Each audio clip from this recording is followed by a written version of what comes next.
everyone! Welcome to Sprinkle Some Love with a Cause by Trisha Mullin. Today we have Sylvia A here. She has recently reached out to me and she was diagnosed with gastroparesis many years ago, and she's had a very long, hard battle. And I kind of want to go over some of these battles with her and share her journey with you guys. So let's welcome her. Hello. Hi guys. Hello, Sylvia here. Yeah, so why don't you kind of start with when you first noticed something was wrong with you or your body and that you weren't as healthy as you should be or you weren't as normal as everybody else. Okay, so I've had diabetes basically since I was a teenager. Never really took it serious because I was diagnosed as a juvenile, so that's kind of why they say juvenile diabetes is bad. So I gave myself a form of neuropathy called gastroparesis. I didn't really know what was really going on with me, like with the gastroparesis, till I was 27. I'm 33 now. My first initial day, whatever episode with gastroparesis, not knowing what it was. My husband, back then boyfriend, fiance, made me a Mother's Day meal, and we both got sick. We thought we ate bad fish. We maybe did, and he got over it overnight, and I didn't. So he had to take me to the hospital because I was just violently vomiting. I went into DKA, which is diabetic ketoacidosis, and then was in the ICU for a week, I want to say. Didn't really know it was gastroparesis. This was all at Navy Hospital, which is not really the greatest. It's a studying hospital. What state What state are you from? I'm from California. I live in San Diego. Alrighty. So that's a local hospital out that way? Yeah, Balboa Navy Hospital. Okay. And you kind of just thought it was food poisoning because it resembled it and your boyfriend had food poisoning and, had to be what it was. Being diabetic, it just threw me into DKA and, I was over it.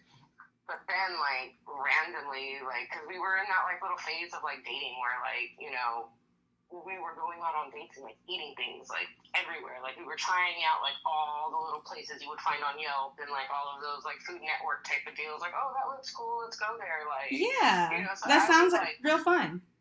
Yeah, pounding in the fat and the fiber and all of that stuff that you're not supposed to have with gastroparesis. And eventually, maybe once a month or whatever, I'd be at work and I'd be like, I gotta go. I'm tired. I'm bloated. I don't feel good. Ew. And then, one day it finally hit me. I got really sick, ended up at the hospital. One of the young doctors, which was a hell ride because I was coming in and out, nauseous. Every time I did something, I tried to drink because I was trying to be a normal, whatever, hanging out with my girls, having wine, and then I would have a hangover. All my friends were fine, and the next time I'm girl, you're a lightweight. No, something's wrong with me. I would be to the point where I'd be laying on the floor, bring me Gatorade the next day. Mm-hmm. So I went to the hospital. This one doctor was just you're having too much fun, and tried to blame me, being irresponsible. Eating food is not too much fun. I'm sorry. And I'm just dude, I don't know what you're talking about because first of all, I had 3 drinks, which were not even real drinks. They were wine cooler, spritzer things. Okay. And secondly, and up until that point, you were able to tolerate alcohol? Yeah. Okay. Before me and my husband were a thing and we decided to be a family, I was a party girl, so you're not gonna tell me that these 3 little baby drinks are gonna I got here for a reason, okay? Mm-hmm. Yeah. Yep. My diabetes and this gastroparesis happened for a reason, and we'll get into that a whole nother, that's a whole nother Definitely. But this doctor had mentioned gastroparesis. And in my hospital stay, one of these millions of times that I was there, they were trying to figure out why I'm coming back and forth, dehydrated and bloated and whatever. He was well, maybe it's gastroparesis. So me and my little enemy doctor, whatever, they admit me. They do the gastric emptying study, the radioactive eggs. You eat, something yeah. They put the fluid in, and they do an X-ray and watch it go down for 4 hours. Well, their negligence of I don't think because gastroparesis wasn't a thing. It was so unheard of. So how old were you when that happened for you? How old? How far back was that? That was 2014. Maybe? And you are how old then, and how old are you now? I was 27, 28 then, and now I am 33. So you're 33. Okay. So at that point in your life, what was next? I just got married at that point, like, just moved in with my boyfriend or husband, whatever. Like, I was trying to be, like, this, happy little family thing. Like this homemaker. I was always in the hospital. So, getting this radioactive taste test thing, whatever, the diagnosis did come in, man, that it was gastroparesis, but it was backwards because they didn't have much education on the test or anything on the floor when they brought me down. They just came and dropped me off at the x-ray place and were like, oh, call us when the 4 hours is over. And when I went in and ate the eggs, they did the x-ray and then they wheeled me back to the waiting room, and I got up and then I puked everything out in the bathroom and then went and sat back down in the waiting room and then proceeded to do the test. Nobody knew that to tell me that if you throw up, the test is done. Like, we have to do it again. Or that's just what it is. Like, there's a diagnosis behind that. There's a percentage of how paralyzed your stomach was. Mm-hmm. So I got diagnosed at that point with 5% paralyzation. And then they tried to put me on Reglan. And that was horrible. Reglan, I was twitching. I was on all kinds of stuff. Was your face numb, or what other secondary side effects did you occur from Reglan? My neuropathy went through the roof. My feet, I couldn't walk, I couldn't wear shoes, and I'm a shoe fanatic, so I have every Nike comfortable shoe that you can think of, and those things felt like I had, graham crackers on my feet. Definitely. So, for those of you who don't know, Reglan is a black box medication. You should not be taking it unless you know the consequences, because the side effects are often high and they do not outweigh the benefit. So if you are not properly educated on that medication, then making the decision to be on it is a blind decision, because you're unaware of the risk factor when given the medication. It's different than any other medication they give, because there are only a few medications that are listed in the black box that we still prescribe and use in general medication today. So the fact that we use that still, and that is one of our top resources and our first go-to medication for people with GP is a jaw dropper. The fact that every person that I've come across has an issue with Reglan, and it does not take well to them. There are like 1% out of 100 people that might agree that Reglan works for them. But they were able to find it at a very, very early stage, like so early, and they were nowhere near a diabetic. So the fact that all people are taking Reglan as a fit-all, cure-all with GP is something I want to bring awareness on. I want that to change. I want someone to come up with a better medication for those that cannot take Reglan. And the following medications that she's probably going to list that the doctors have given her aren't any better. So let's get there. What did they give after Reglan? Reglan, I was on Reglan. I was on, what is that for? It was like an anxiety medication. Okay. I want to say... And then you were also on Zofran for vomiting? Yeah, I have Zofran still. I still currently take Zofran in crazy flare-ups, because I have a port still currently. Okay. So when I go through flare-ups at home, because of the treatment and everything else, the doctor that gave me my neurostimulator agreed to put a port in me, because he agreed that it's better for me to have a port and be able to treat myself at home, rather than keep going into the hospital and having them treat me like crap and everything else. I agree with you there.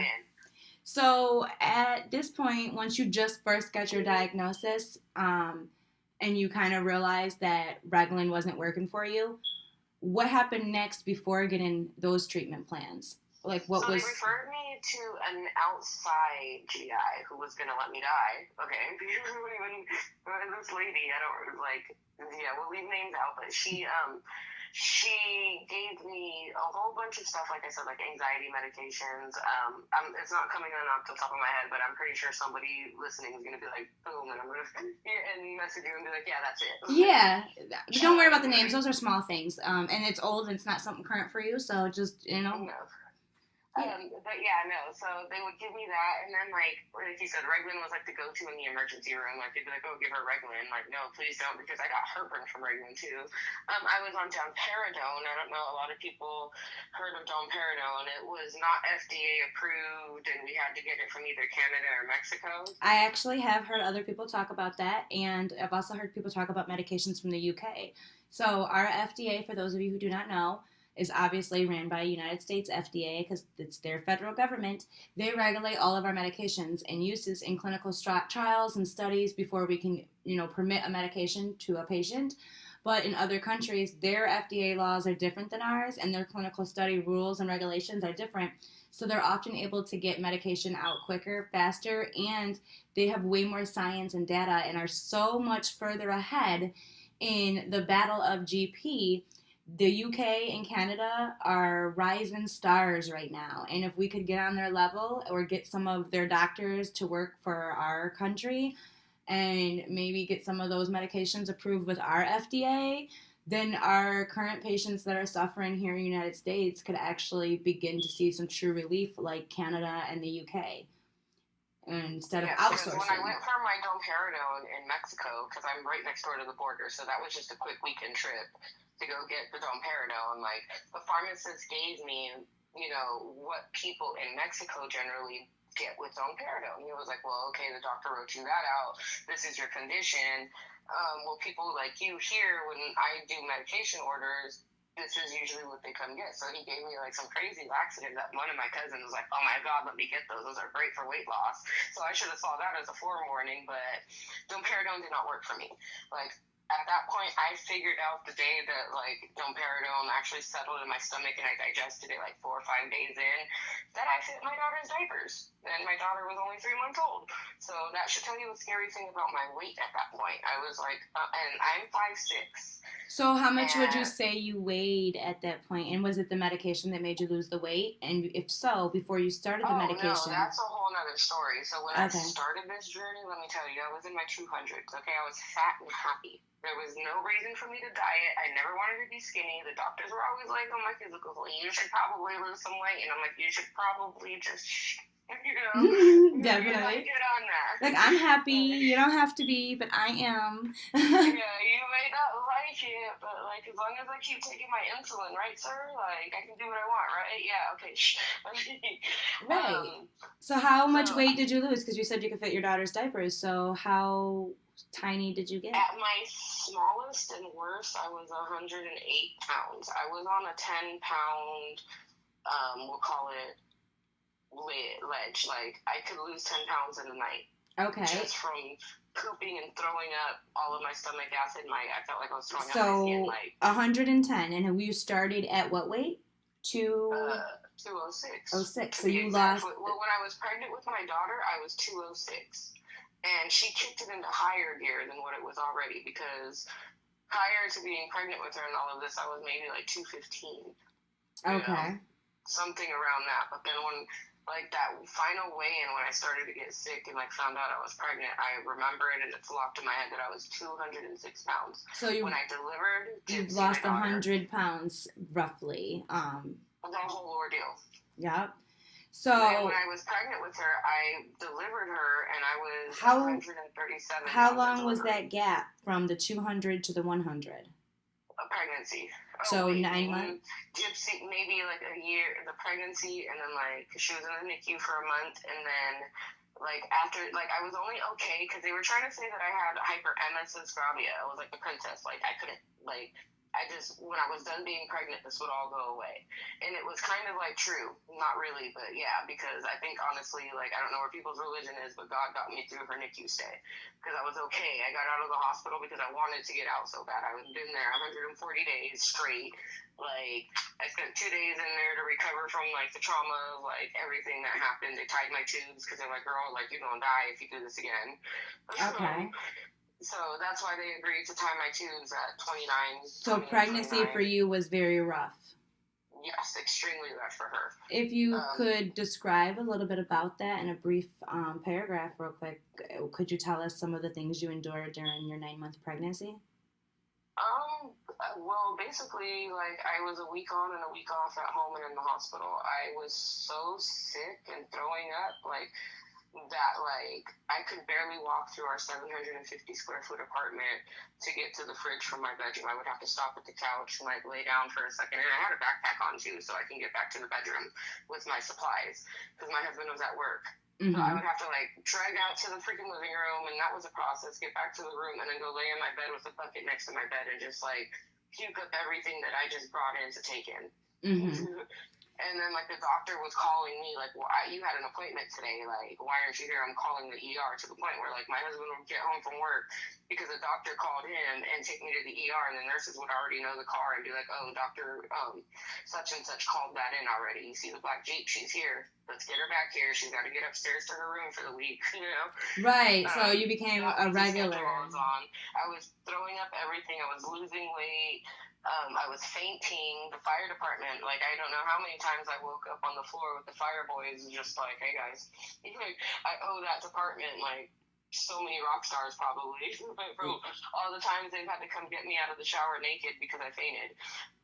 Yes. It was horrible. So you're a shower fainter. I'm a toilet fainter. When I'm using the bathroom, I can't poop and vomit at the same time. So I tend to pass out if I'm trying to do both at the same time. So I'll pass out often on the toilet. I puke in the sink. So, like, I use all of my strength to hold myself up to, like, throw up in the sink. So that's why I faint. Yeah. I think I use all my strength to stand. I have, like, a weird OCD. Like, if toilet water were to splash me while I'm puking, I'd die. Yeah, I can't throw up there either. I'll lean over to the sink while I'm on the toilet because with my IBS, on top of that, I'm often either glued to the toilet or glued to the trash can, and the trash can in the bathroom is very tiny. Oh, no, I found the perfect trash can from Disneyland, and I found it at, like, a grocery store later on. Like, we went on a vacation at Disneyland, which I didn't get to enjoy because of gastroparesis. And that's another thing. Everything with my son was horrible because every time we planned to go somewhere, we'd, like, get out, we'd get ready, we'd go, and then, like, freeway exit, and I'm like, yeah, we gotta turn around, honey, and, like, crying and, like, apologizing to my son. Like, I felt like a failure of a mom because my son was, like, literally, I missed his whole kindergarten year being in the hospital with his sister. And then after that, like, everything we did got canceled because I never felt good. Okay, and at this point, your daughter, who is 5 now, she was, like, a couple months older, about a year old at this time? Yeah, she was a year, about... So this was all, okay, so everything, like, kind of hit the fan after she came home from the NICU. I was blessed because of her diagnoses to have nursing, 40-hour nursing. So I always was kind of nannied up with her. But that was also devastating, too, because there were times where, like, I have a new baby. I have a baby that, you know, has health issues. I want to love her. I want to, like, everything her, and I can't because I have to throw up every 5 minutes.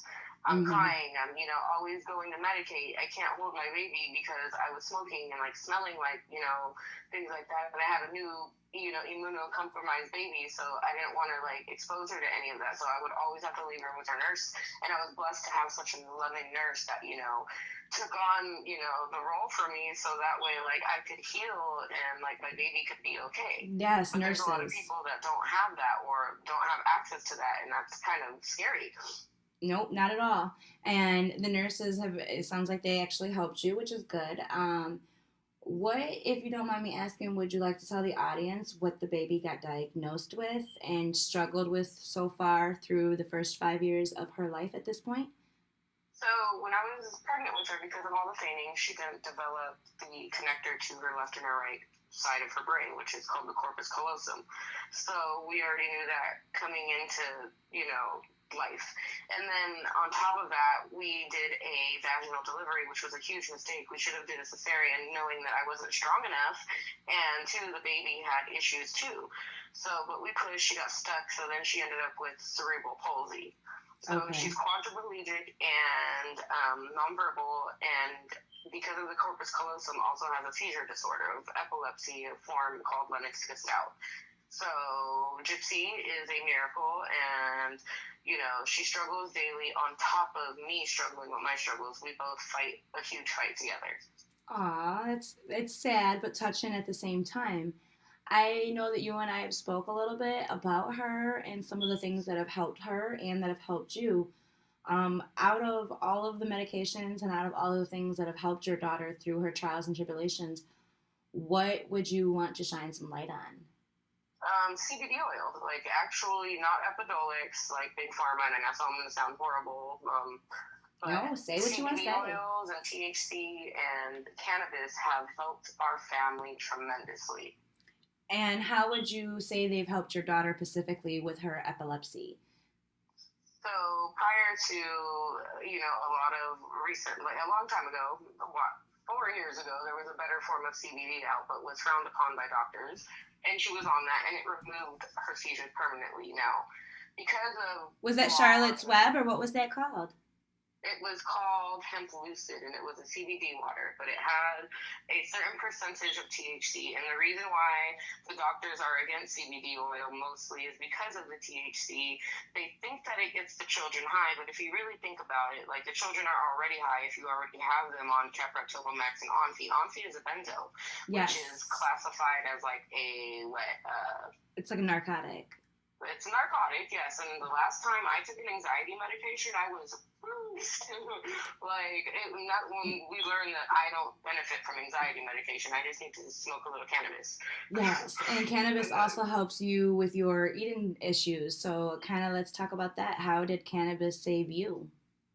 Well, cannabis saved me because I would eat, and I was one of those, like, stubborn, I wasn't going down without a fight. Like, I was going to try it, and we were going to see what was going to settle, and I would just smoke myself some weed right before eating, attack that meal, and then smoke a little bit more, and then try to kind of move around, and I would be fine now. If I were to eat and not have any cannabis, like, who knows? Like, I usually have, 20 minutes before it's coming out. But it helped me fight the feeling of nausea. And it helped you get the munchies, and then munchies are some wonderful side effects.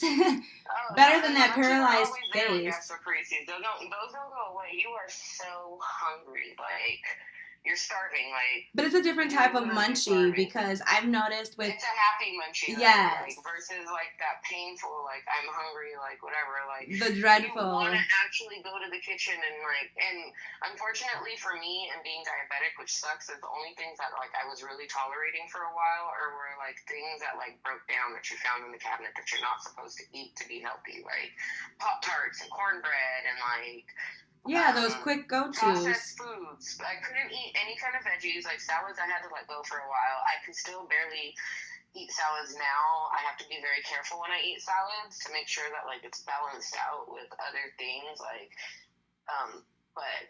Okay. And I can't overdo it. So, currently, what treatment do you have right now?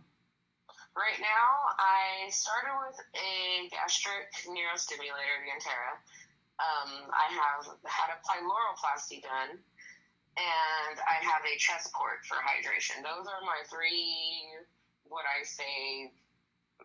Western medicine cures. Okay. And out of those three, how old were you when you got those three? And how long have you had them?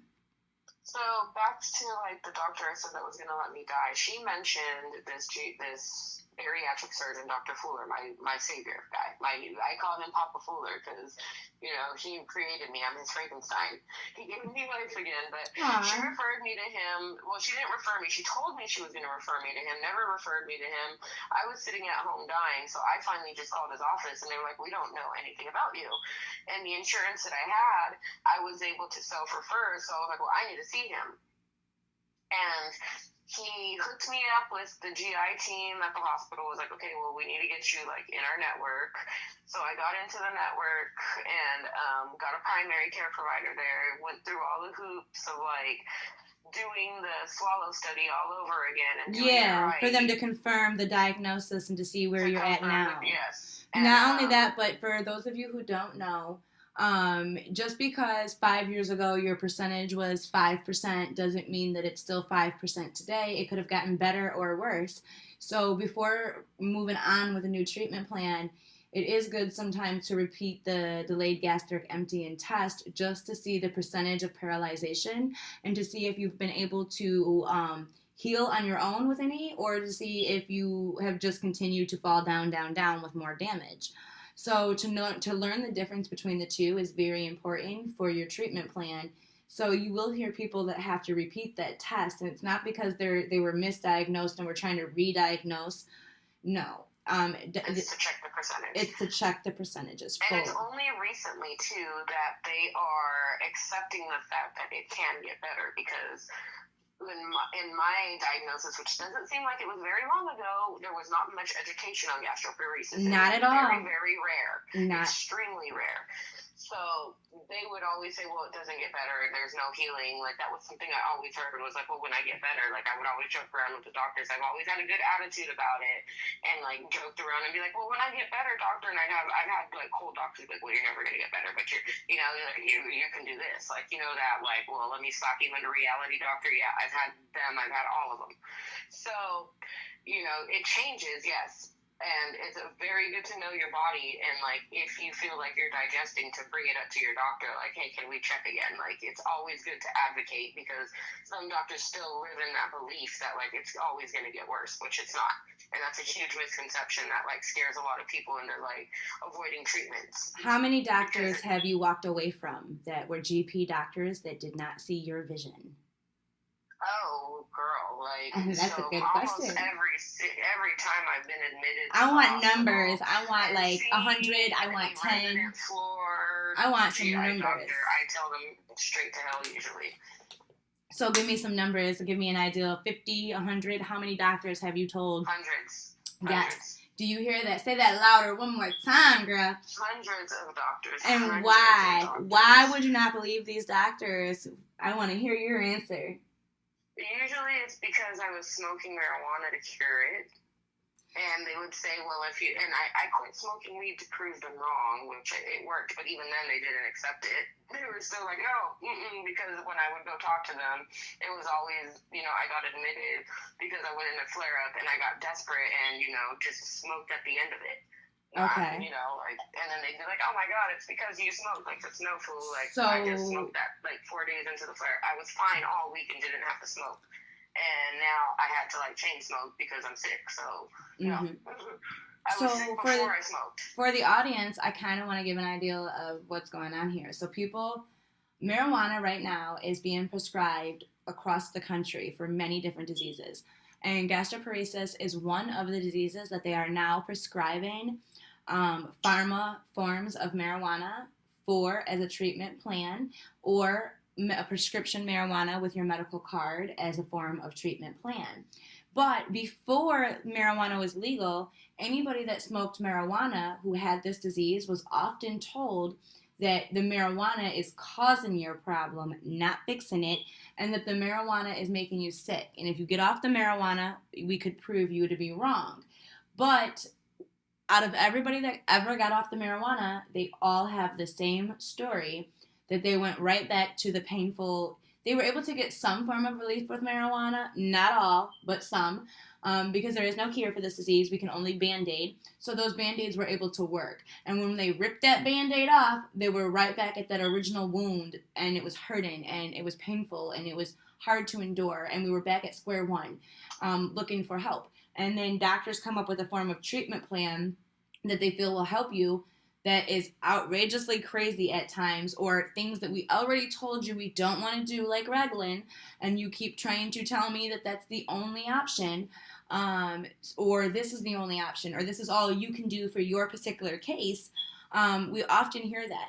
But now we have a whole group of people that are saying, no, marijuana works. We have doctors saying, no, marijuana works. Scientists saying, nope, marijuana works.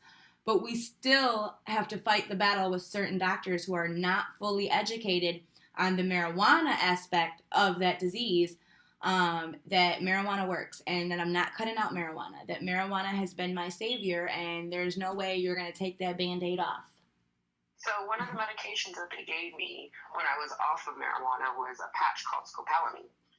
And that is a horrible drug. It's a little patch that goes behind your ear, and if you're like me and you have like some sort of like mast cell where you're allergic to everything, you break out in the back of your ear, you get a little blood blister, scab, or whatever, and coming off of that patch is like withdrawing. Like, you get all jittery and like you get nauseous and like you get like that on it, but it also like gives you energy and like makes you, it's like legal meth almost. A little patch you put behind your ear, and they were okay with that, but like a little bit of weed was like horrible. Oh no, why? Is beyond me. And then Stop the the medication that weed. I was taking that I in the beginning said I forgot was amitriptyline. Oh, That was anitriptyline. Oh Lord, I was on that for amitriptyline. intercystitis, I was like a and zombie. I was doing crazy things on amitriptyline and Reglan, like to the point where my husband was scared. He was like, "You remember what happened last night?" And I'm like, "No, I went to sleep." And he's like, "Oh girl, no, you were sleepwalking." Like, when I was mixed conversation, like you just like. Yep, when I mixed those medications, I had similar issues, and my mom was staying with me, trying to help me at that time, and I don't even remember, but I kind of threatened to kill her. She kept looking at me and like, I don't even like you, so like, leave me alone, or you're not gonna wake up in the morning. And she really felt like I was serious. And when she told me in the morning, I was like, no, I didn't say that. I didn't do that. And then my pupils dilated, and I looked like I was under some crazy drugs. And she was like accusing me of being on some form of something. I don't know what it is, girl, but this ain't you. And I looked in the mirror. Yeah, that's kind of what happened with me too. And like, my pupils were. Straw was like I did something where I like blacked out one night, took a shower, and like went all exorcist on my husband. And like the next day, he was like, "Yeah, we need to talk about this because like this is not okay, and like this is scaring me." Like, yeah, my mom was scared. She's like, "I put a lock on my door." Yeah, exactly. That's what my husband was like, kind of scared. Like me and the kids are gonna go. We're gonna let you figure this one out, girl, cause you tripping. So. So about that, like, you got money? Yeah, by the way, honey. So I feel you. After that, my pupils dilated, and I like really felt like something wasn't right. So I went to the doctors. The doctors accused me of being on drugs. Of course, it couldn't have been the drugs he gave me. So I later then asked him to drug test me and do a toxicology report because I want to know what drugs I'm on and were they good, because I don't even recall taking drugs. So of course he drug tests me because he's accusing me, and he sees I'm only on the drugs he gave. So I then got another medication to get off of medication, where I then had another allergic reaction from the allergic reaction, where I got a third medication with a shot to get off the first two meds that didn't work well. And then that shot didn't work well either, that I kind of just said, I'm not getting on another thing to get off another thing. Just, I'm off. I'm off.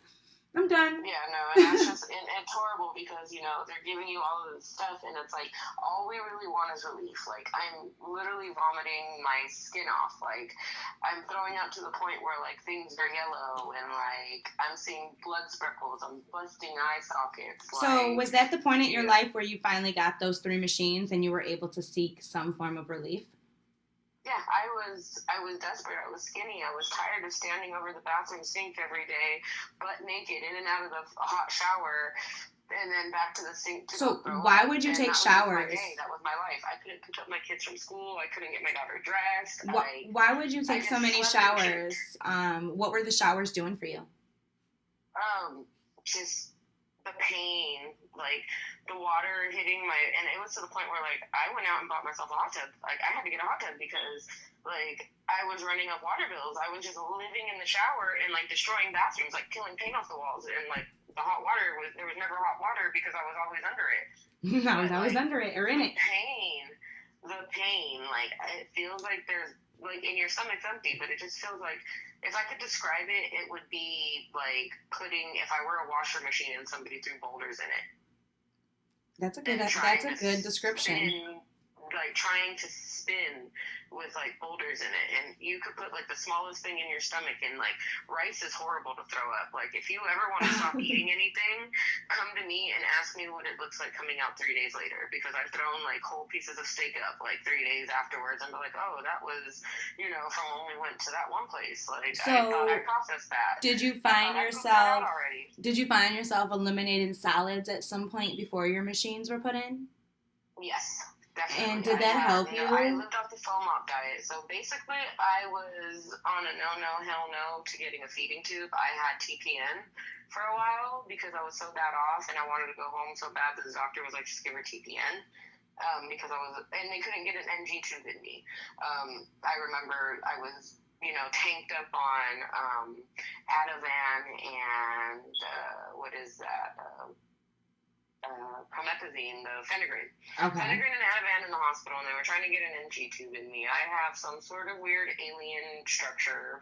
They couldn't get it in. I was gagging on it. They were just telling me to swallow. They were giving me water. They couldn't get it in. So the doctor was like, well, guess what, honey? Like, you're going to get a PICC line. Sorry. Like, to the doctors, for diabetic IVs and things are the worst thing in the world because of the risk of infection. Mm-hmm. And the risk of infection with a PICC line alone is already high without being a diabetic, for those of you who don't know.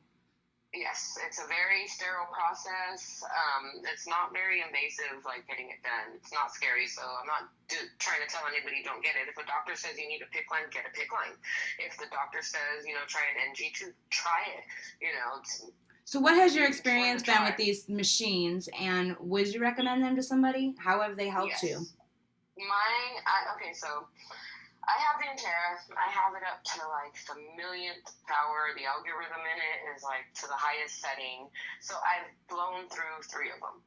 I'm not going to lie. They're not strong enough for, picking you up and making you back to who you were before gastroparesis. Well, but they will get you to work. Plus, you're a diabetic, so you're trying to use this machine to fix in conjunction with taking care of my diabetes also, because diabetes and my gastroparesis go hand in hand. If my blood sugars are out of control, guess what? Yes. My gastroparesis is acting up. Because your gastroparesis is secondary from your primary cause, which is diabetic. And that means you are using the machines for 2 diseases to fix and 2 parts of your digestive system to work, because you have multiple issues there. So that means that's probably why your machine is constantly blowing, or 3 times so far, and probably will continue to blow because you're overloading. Kind of imagine an extension cord plugged in, and you just got all of your organs. My hot tub plugged into an extension cord, exactly. Yeah, all of it plugged into it at once, and it's gonna overload. It's gonna blow a fuse because you're overloading such a small machine, and that machine is not designed to. So if anybody in the medical field is listening, adding more power to that machine for the department of people that are a diabetic is needed. And the people who are not a diabetic don't have that issue because they're only managing one organ and one disease with the machine. People who are a diabetic, that is too much pressure and too much responsibility on one little device that doesn't have the manpower behind it. So if there is someone out there who designs those and you're listening, this would be a great opportunity for you to come up by creating a little bit of a better version and getting that boy patented. Because I definitely can say, somebody at Intera better step up to a little man game. Yeah, for sure. Because that is something we're missing for people that are a diabetic with GP, who are at that point in their fight and their stages of the disease, that we need those machines to live, but yet we also, every time it blows, it's kind of like a fuse in your basement in the box. Every time it blows, you have to replace it. You need power in your house.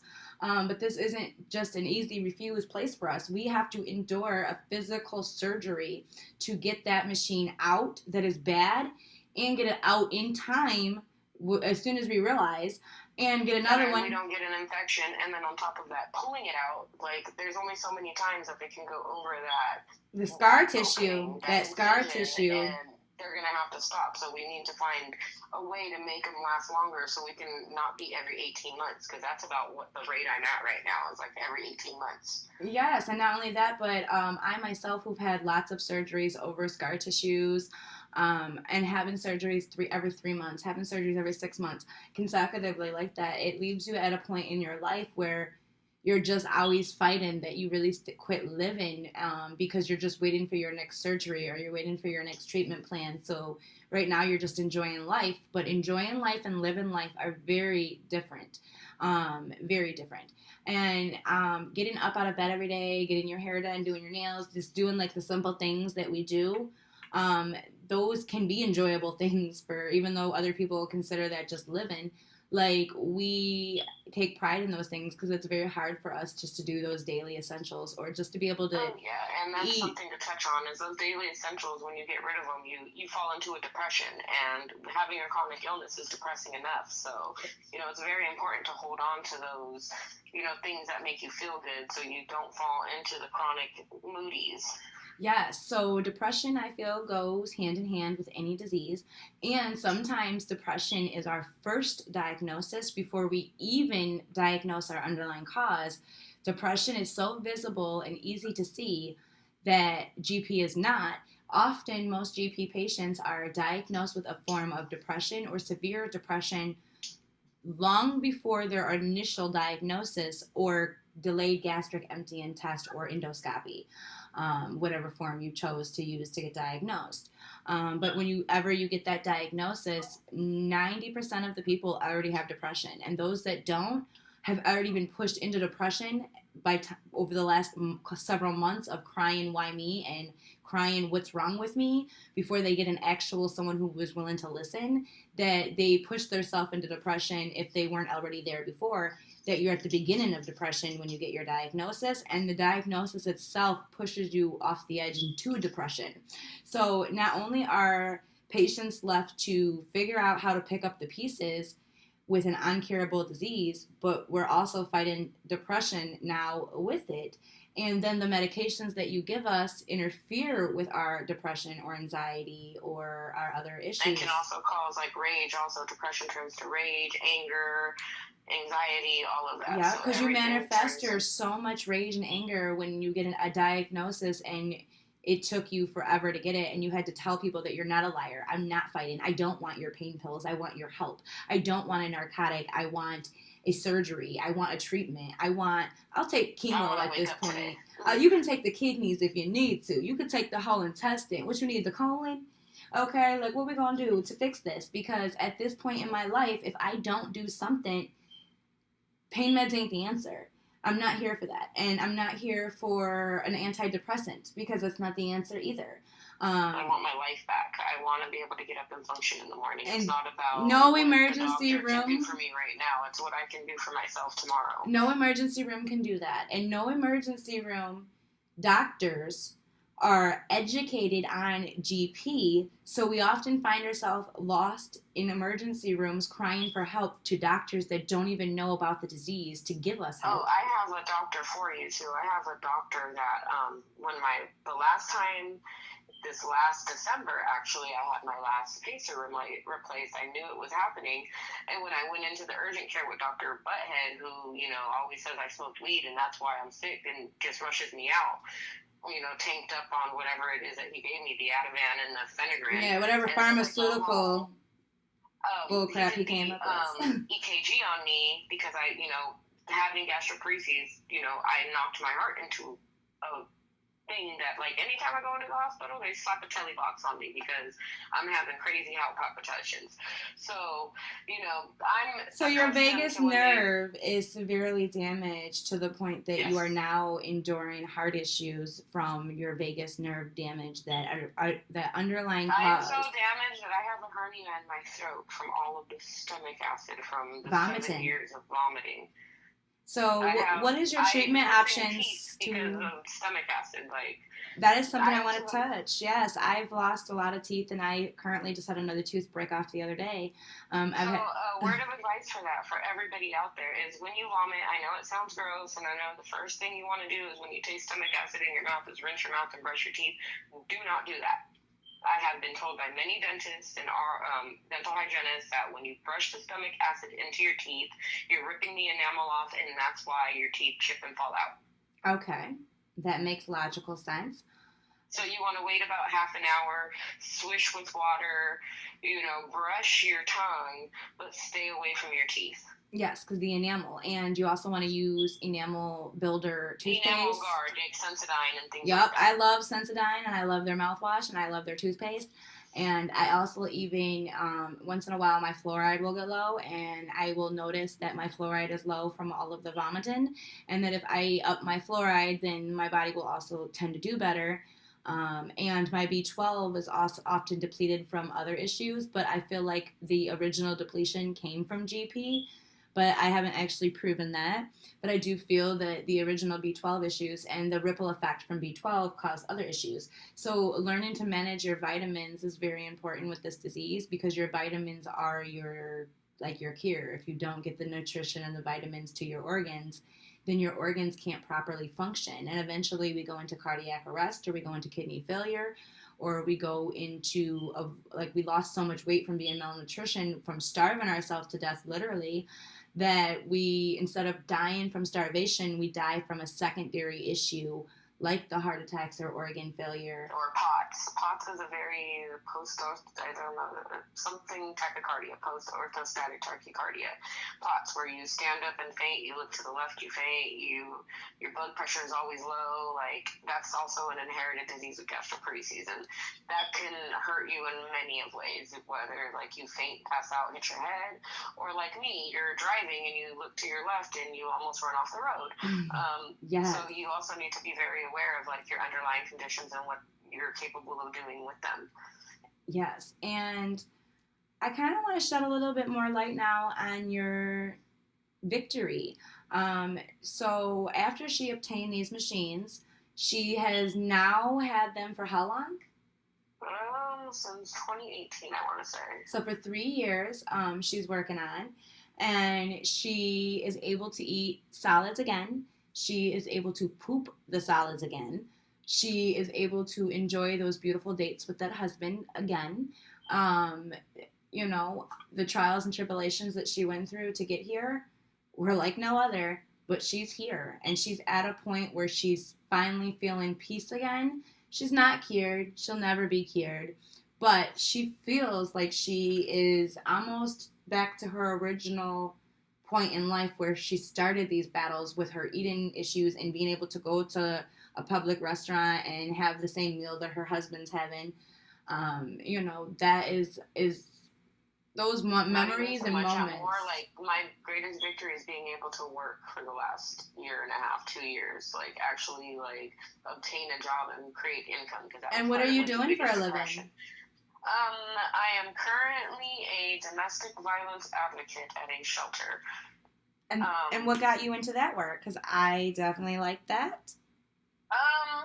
Randomly, so prior to this, I was working for a tailored day service, working with disabled adults, basically going to school with them, taking them to doctor's appointments, helping them achieve goals.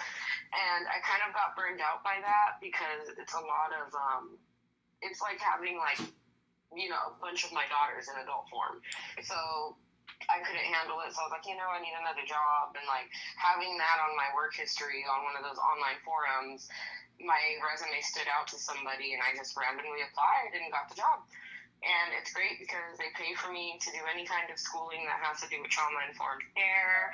I help out people all the time. Like, and then another thing is like being a mom and having to declutter their kids' clothes all the time. I always have somewhere to get rid of the kids' clothes when they outgrow them, so I don't have messes. Like if I don't need shoes anymore, I can just take them on in over there, and like, you know, I'm doing something. So being able to give back in that manner has been some positive insight on your life. And that was one of the promises I made, like, in those days, you know, because it's been a rough 5 years. Like, this has not been easy at all. There's been many of times where my little sickly self was in the shower crying, begging, what did I do so wrong in my life? Was it a past life? Was somebody put a curse on me? Like, why me? Like, and if I come out of this, I promise that I'll, you know, do whatever it takes to do good. So this job just, like, landed, and it was just like, well, there's that promise, and I kind of get to make some money and a living and give back to, you know, and helping my husband maintain the household again, because that was devastating. And part of the depression too is, you know, when the bills came in and like putting all that weight on what do you have on the rent this month? Well, I don't know. Let me check who took what this month, you know? Right. I've been vomiting all month. I really don't even know about a bill. Did I use anything? Like, did I have to put it on that? Yeah, like I didn't even eat anything. Like, right. So I feel you. And your husband, he sounds like he's been, since you've met him, by your side and has been a very good support system. I kind of want to shine some light on him. Let's give him a round of applause. Yeah, Kaylin is amazing. He has cleaned up messes out of this world, like the Dawn Paradone experience where I pooped and I didn't know I was pooping, and he woke up in the middle of it and like got up and was like, okay, honey, like, let's get in the shower, we'll figure this out, and like still love me. Or like, you know, the final night that we say that I died, the night that the ambulance took me to the hospital, and that was the final hospital stay where they said you need to stay here because if you leave, you're not gonna make it next time. You and this baby in your tummy are going to die. But that day I was blacked out, and I threw up all over myself, and he picked me up out of bed and, took me to the shower, rinsed all the vomit off, and I have, a very rare visual of, my legs being in the air and him trying to shimmy pants onto me and, get me dressed, so that way when the fire boys came to get me, they weren't coming for, this butt-naked, vomited-on... Your usual butt-naked shower visit? He didn't want that? Yeah, the last one, he made sure that I was, covered up for those guys, because I guess he wanted me to go out with a bang. Yes. It's moments like that people that we're able to laugh about now that people don't realize how much meaning they have and how important it is to have someone just to be able to wipe your butt after surgery, or just to be able to throw your hair back while you're barfing, or hold it, or pat me on my back to help me get it up because I'm not strong enough to force it up, literally. That takes a lot of energy to be able to vomit. Yeah. Or the nurse that was in the ICU that was going to cut my hair because it was in a big nap, and me being a mixed girl with pretty curly hair that doesn't grow, no, you're not going to do that. Why? Right. I woke up out of the coma. She came at me with scissors, and I was almost comatose, and I was like, that got you out of the coma? We should have did that sooner. We should try that to someone else. No, I'm just playing. But and so when that's I got crazy. moved to the regular floor, my husband came with conditioner and all kinds of stuff, and was like, all right, babe, let's comb this nap out. Right, she ain't cutting that beautiful hair. Yeah, and to this day, he still takes care of my hair. Even the baby's hair. I don't do my daughter's hair, he does. So, as a mother who is healthier than what she previously has been now, and who has a child who is autistic and epileptic, and I thought there was a third condition. No, she's quadriplegic. Quadriplegic. Okay, not autistic. I'm sorry. Nonverbal. It's partly, she's nonverbal, quadriplegic, and has epilepsy. So she doesn't walk, talk, and she has a lot of seizures. Is what it is what you said originally. Okay. So how are you able to now, even though you're not as sick, how are you able to work and do the things you're doing with a daughter that's fighting such a hard fight? It's a challenge. I struggle every day still. I get up every morning and kind of medicate, take care of her business. I can't really drive with her by myself because of my chest port and her not having neck control. If I pick her up, she slams into my port and it hurts, and I can drop her. So we're in the process of getting a van for her, which is really expensive. But we're working on it, and basically, I just, she's my motivation. I get up every day, and I try my hardest to put my effort into getting up, getting dressed, running errands, grocery shopping, going into work every night. And I'm blessed to have the job that I have because I do get to work nights, and I do get to go to bed at work at a certain point in time. So I do kind of get my rest at work, but not really, because I'm still at work ticking away at okay, well, am I going to feel all right? How I'm going to make this drive home, because everybody, most people with gastroparesis wake up at a certain time with clockwork to get rid of everything that they've taken in. Mm-hmm. Your body is your biological clock. Okay, you ate food at this time, and it takes this time. It takes 4 hours for the normal body to digest, and usually after those 4 hours, you got to expel it. So I still battle with that very often, or in the middle of my work shift, I'm like, oh crap, I gotta vomit, but I use my daughter as my motivation. I say things to myself, affirmations, this is just a feeling, and feelings go away. I'm nauseous, I'll go try to step out and go medicate. I have a vape pen, that I keep around. Okay. I have a chest port, so if it's that bad, I can push Zofran. And if it's really, really bad, I just go to the hospital and, pray that I get somebody that, gets it. Mm-hmm. Definitely. You pray that you hope that the attendant that is taking care of you or the doctor on call there can help with those answers. And I've come across, the feeling that, there's people out there that do get it. It's just they're very hard to find. And, the anger that we have towards, the medical field, as much as it sucks and you want to, shake them, it's always easier just to be nice to them. True. It is it's always easier to be nice, especially to those that aren't the reason for your problem. Newly diagnosed, too, I was mean and mad and angry and everything else. And I learned, like, it's not helping me to be so upset with these people that's, you know, at the end of the day aren't educated on this. So they don't know, and they're so used to the epidemic out there with, like, the opioids and things like that they see people that they categorize under a certain age that, like, if you're sick like this, you're just, you know, no, it's because you did something or you're looking for something.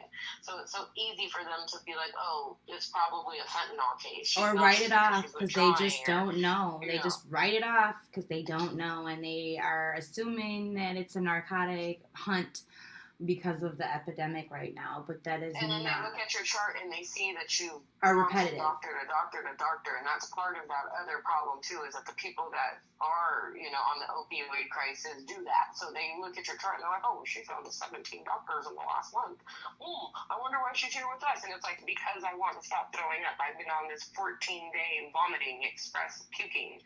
And I still got up and went to work and, like, did everything. And the only thing I want to do right now is crawl under a rock and, like, but I'm here. But I'm here. Like, do you think this is where I really chose to be? My bed at home is so much more comfortable than a hospital bed, I'll tell you that. I can't even tell you how many times I've been in the hospital bed crying like a little kid, like kicking my feet up when, you know, the Dr. Butthead comes in and is like, yeah, there's nothing I can do for you because blah, blah, blah, blah, blah, blah, blah. And you're just like, you just lose it. And you're just like, please help me, like, crying in tears, like, what do you want me to do? Snot nose and everything, because it's like, you want me to leave here and I feel like crap. Please just save me. Yeah, fully. What would you say to someone out there who feels like giving up and, like, wants to get to where you are right now, but just has no idea that it's even possible or that there's a way? What would you... There is one. It's just don't give up. There's always a way. Like, and advocate for yourself and fight. Do not give up. If you just try everything, not everybody has the same results, but everybody can have results. You just have to figure out what works for you, and it's going to be a lot of trial and error. But do not give up. And your friends aren't going to get it. I have lost so many friends along the way. Like, nobody understands it. You're going to find out who's really there for you, but you just do not give up the fight. Keep trying. If you're hungry and you feel like you can eat. If a doctor tells you, hey, guess what? Like, I think you need a feeding tube, consider it. But always try to get in tune with your body and do not give up the fight. I agree. I fully agree. So if you could say something to your husband for all of the beautiful help he has given you, what would you say? There are no words to say to him. Like, I love him, like, through the moon to the dirt to everywhere. Like, there's nothing you can, like, the gratitude that I have for him, like, it's almost like I would flip the script and, like, become his husband and buy him the world.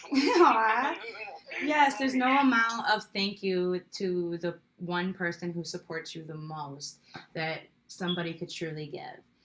Yes, it's the best feeling in the world to know that somebody loves me through everything, and, like, I have been rotten to him because of the depression and the anger and things like that. I've treated him like crap. And he still, at the end of the day, is like, no, I'm not getting out of here. You can kick me out of this house as many times as you want, but I'm not leaving you like this. Like, there's no way in hell he would leave me, so there's no way in hell that I would leave him. Like, that man has been the biggest blessing to my life because through all of this, he's taking care of me and my son. And when I first got diagnosed, I spent a lot of time in the hospital. My son's first year in school, and this isn't this man's child, and he still managed to wake up at 6 o'clock in the morning, get my son ready for school, go to work, get out of work at 5, make it through rush hour traffic to get my son from after school program at 6, come home, feed him something, do some homework, and bring him to the hospital for me every night while I was in the hospital. Now that is true love right there for sure. And it's very hard for some of us to find, and for those of you who are struggling right now and feel like the lover you have isn't very supportive, hopefully that will change, hopefully, and if not, hopefully you'll find the courage to let go and move on to somebody who just may. But I definitely am very glad that you have someone supportive in your corner, and I'm really happy that he's there for you. Yes. So, with that being said, I look forward to doing a podcast with you in regards to your daughter, Gypsy, and doing a whole podcast in regards to her trials and tribulations and her Pacific struggles.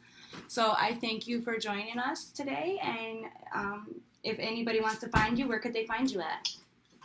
Best place to find me is on Instagram. I'm Slyveezy. You can follow my shenanigans. It's SLYVEEZY. And I'm open to answering any kind of question. So just don't slide into the DMs all creepy. I like that. Definitely. No DM creepies here. But anybody who's looking to follow her journey, go ahead and go over there and follow her. And we'll have her back here in a few weeks to kind of talk a little bit about her daughter's trials and tribulations with her medical issues, and a little bit more about how marijuana was able to help her daughter, and a little more details on that. And then I kind of want to do a follow-up with her in like 2 months about how is her weight, how is she enduring her daily struggle still, and are those machines working for her still in a couple months. How much more longer do you think you have before that 18-month period for your possible next machine? So I got this one done in December, so we're probably looking about like May, June, July. Well, I definitely want to do a follow-up in July and see if it's still working for you, and has this machine made it past your, the guidelines of what you were, what you exceeded, or does it fail sooner? I'm hoping that it exceeds and that you don't have to have another operation, and that this is the last machine for you, and that this lasts for a very long time like they're made to do. But if not, I want to do a story on it, and I want to do a story on why you feel like it didn't make it if it didn't. How you feel about that? Okay, and yeah, back to that. They're supposed to last 6 years. So 6 years, and in the last 3 years, you've had how many? Or no, 3. 3. So that's 1 a year. Yeah, I got my initial one, and then one died, and then that one died. So December of 2020 would, and then this coming December it will be 1 year. I think that we should be looking more at a December follow-up for you, and a June and July if it still hasn't clocked out yet. I definitely want to follow the story and see how the machine is working with you and your body and your diabetes as well, and how it's coinciding together with the two of them to help you survive and live. Maybe we can make a random poll over this and see how many people think who wins the bet. Yeah, if anybody's interested, everybody you can vote. Yeah, we can do a vote. And my support group, Sprinkle Some Love with a Cause, we'll go ahead and set up a poll, and we'll be able to look back before we air the next follow-up for you, and we can see what people voted on, and then we can do a podcast and re-vote and see what people think before we air it. That'd be some fun stuff. I definitely like that idea. Well, I really liked talking to you, Sylvia, and I definitely look forward to hearing from you in 2 weeks in regards to your daughter, Gypsy. And thank you, everyone, and have a good night. Have a good night, everyone. Thanks for listening. Bye-bye. Bye.